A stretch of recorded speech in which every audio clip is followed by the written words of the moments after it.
Hey guys, what's up? It's CS back here with another installment, and here are my picks for UFC on Fox, Henderson versus Diaz. Alright y'all, well we had a little break. I am back for the first time since the UFC on Fox, St. Pierre versus Conant card. That card definitely underwhelmed, however I really wasn't expecting much besides the main and co-main event, but I was hoping for a little something from the rest of the card, and we really didn't get it. But shout outs to Johnny Hendricks and GSP for holding it down welterweight wise. But as for this card, there's definitely more to look forward to. Damn, that preliminary card looks pretty nice. A lot of UFC level talent there, if not some decent prospects.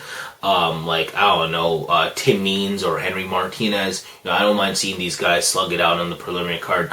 But as far as some of the serious matchups, Eve Edwards versus Jeremy Stevens, Dennis Siver versus Nam Fan. Yeah, so some of this shit's going to be Fight Night worthy, hopefully. We'll see, who knows. But that main card, though, you know, everyone's going to tune into this one. Yeah, it's pretty all-star there, so definitely tune into that, of course, headlined by Benson, Henderson, and Nate Diaz for that lightweight championship. I'll get to that very soon, but I just want to let y'all know I do have a sponsor for this video, so shout out to them. Throwdownhoops.com. I'll leave a link in the description below. My boy over there, Kyle, is holding it down. If you guys want picks for NCAA basketball, or if you guys just want to hear some insight on it, definitely go check them out. Both those guys over there have a plus 500 record, so they're pretty reliable, you know what I'm saying? So tell them CascadeSoldier sent you. I think they'll appreciate that. But yeah, let's finally get to my picks for this main card. Again, my preliminary card picks are in the description below. Go check those out. But let's start off at the top. The main event between Nate Diaz and Benson Henderson for the lightweight championship that Benson currently holds, of course. Now, does he defend it successfully against Nate Diaz? I do not think so, personally. I think Nate's got this as far as, you know, the mindset of each fighter coming into this fight. I think Ben has the stuff to beat Nate on Nate's best day. It's just, I don't think I can have faith in him fighting like that. It's just, I thought he was going to do X amount of things against Frankie in the rematch. Frankie always comes hard in his rematches. You know, he knows how to regroup and do exactly what he has to do. And he did so against Benson Henderson. And Benson Henderson really didn't pick up where he left off or have a definite game plan, in my opinion. He won on leg kicks, and apparently the judges thought that was good enough. I really didn't see any other significant offense in that fight. So I really don't know. I just don't think the volume of strikes he's going to throw there is enough to compete with whatever volume Nate Diaz is going to come at. You know, I don't think Benson's going to come in here, wrestle his way to a victory, because Nate is just too versed on the ground, and I really don't think he wants to play in dangerous waters for 5 rounds. So, you know, what's he going to do on the feet against Nate? You know, is he going to be able to use a Frankie Edgar type game plan where he moves in and out of the pocket and, you know, lands combos here and there, and of course his heavy leg kicks? I don't think so. You know, I personally think Benson Henderson's going to walk in there smooth, stalk his opponent, you know, hopefully land a big shot, a big kick, big leg kicks here and there, but I think Nate Diaz is going to throw combinations all day, every day in this fight. I think, you know, Ben will succumb to fighting Nate, with Nate in the pocket, and I think Nate's going to tee off on him within there. Also, you know, again, if Nate gets taken down, I think he has the stuff to get back up, sweep, get on top, or even just submit from guard. His triangles are nasty. Ben Henderson, you know, he has pretty solid recovery as far as getting out of some of these subs, but he puts himself in some stupid positions sometimes, and I think he's just too smooth. Again, I think he's too complacent here and there. I think Nate Diaz is going to smell blood a lot of times in this fight, and because of that, I'm going to pick him to pick up those rounds. I cannot pick Nate Diaz to finish, and I do have a hard time picking Nate Diaz, although I don't think he's going to finish this fight. But again, I just don't have any faith in Ben's mindset as far as a game plan right now. So I've got to go with Nate Diaz, just because even if he himself doesn't have a game plan, he's going to at least try to fight how his skills want him to. You know what I'm saying? Like in the pocket, throw a heavy number of combinations. I think at least a lot of those will land, and, you know, he'll get points like that. And of course, if it winds up on the ground, you know, he has more than a guillotine, in my opinion, and he's just technically better everywhere, at least by a hair. You know, he's that good on the ground. So, yeah, again, Ben's no slouch here either, but I think Nate can edge him out there. and I just don't think Ben Henderson's going to come in with even a lay and pray game plan, and even if he does, again, can he survive 5 rounds with Nate on the mat? Who knows? But whatever Ben does, I don't think he gets at least 3 rounds to win this. So I'm going to say at least 48-47, Nate Diaz. Mostly stand up in terms of combinations. I think he's going to be in the pocket a lot with Ben Henderson. I just think Ben's going to fight too smooth, and hopefully we see a good fight though. But it's just, I got to go with Nate Diaz at this point in their careers, just because Ben kind of let me down in the last fight, and I really don't think I can bank on him to come with the way I think he needs to come to win. So let's go with Nate Diaz, unanimous decision, 48-47.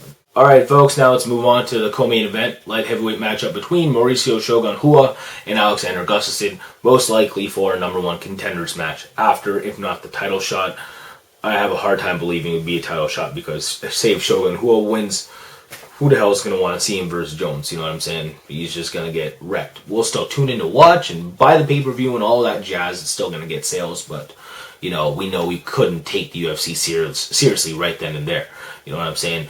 Gustafsson, however, is a very game opponent, even for John Jones right now, because of the fact that we said that against the John Jones with X amount of other opponents. I really do believe Gustafsson puts up the best fight. I think he just has to fight aggressively, against a John Jones. I think he has a chance. I'm already talking about John Jones because I think he completely roasts Shogun Rua at this point of Shogun Rua's career. Shogun has no knees, you know what I'm saying? He's just not as mobile as a fighter as far as, that aggressive shoot box style where he's going to come forward, land leg kicks, crazy Vanderlei hooks, Muay Thai plum. He's not going to do that shit anymore. And if he did, he'd probably win this match. It's just Gustafsson's going to be able to keep the distance game going for 3 rounds, do exactly what he did to Thiago Silva, and not get hit by a heck of a whole lot because, again, Shogun's just not that mobile of a fighter now,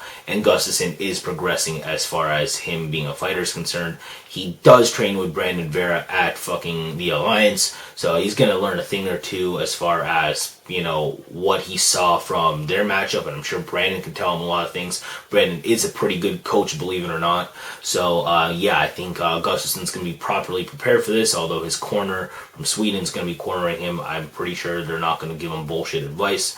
Just keep it on the outside against Shogun. Leg kicks, jabs at Shogun's face. Don't let Shogun close the distance.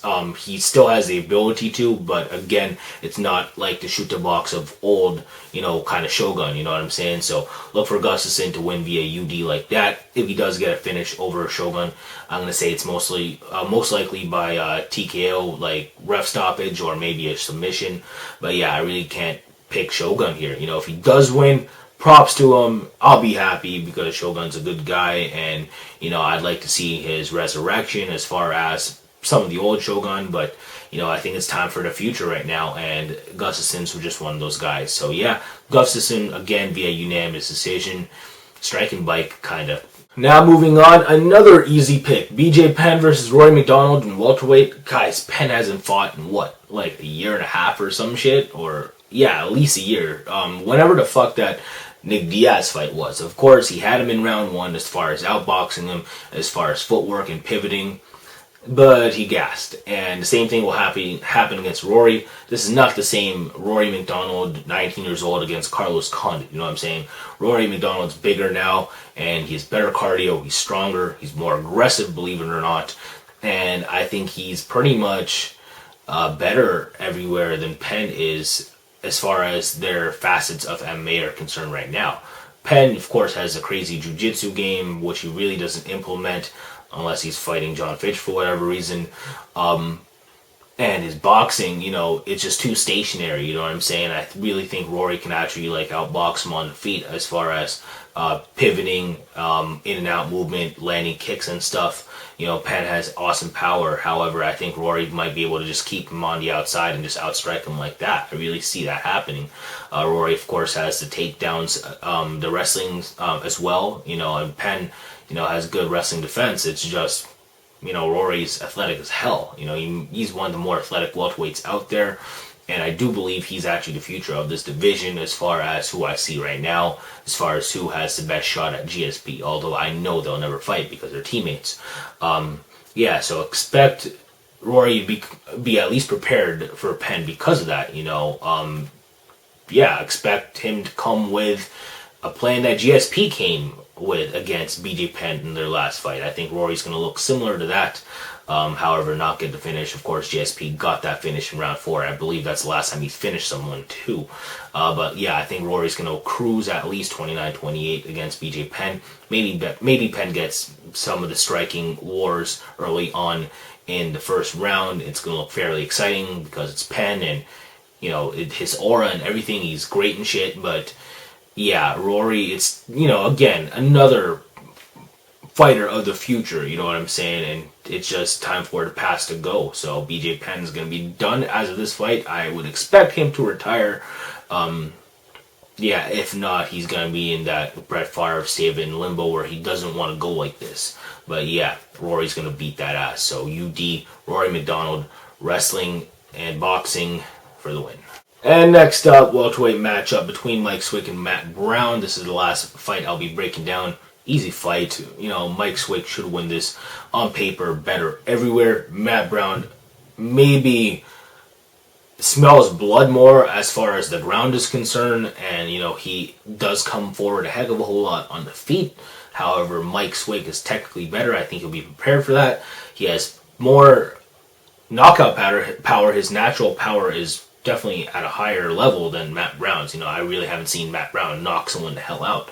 Mike Swick has that possibility, and he might be able to finish with, some Swickatine or something like that. So, yeah, I think Mike Swick, has, the finishes in his bag too, if you were to catch Matt Brown in something, although Matt Brown, again, is a highly aggressive fighter and always goes for the finish. But, yeah, I think, his reckless style will put him in some precarious situations against Mike Swick, and I think Mike Swick is going to win via, some sort of finish. I'm going to say a Swickatine in round 2. I think that's going to be back. But yeah, there's no reason to why Matt Brown should win. His skills just are not to par compared to Mike Swick. I'm not saying Mike Swick's a lock. It's just, he really should win this fight. If he loses to Matt Brown, not good look. This guy's Matt Brown has lost to worse, so if Mike Swick is actually back, then he should win this fight as far as a finish no later than the second round. So I got Mike Swick again via Swickatine. And there it is, guys. That about does it for me as far as UFC on Fox, Henderson versus Diaz. Again, check out throwdownhoops.com. I'll leave a link in the description below.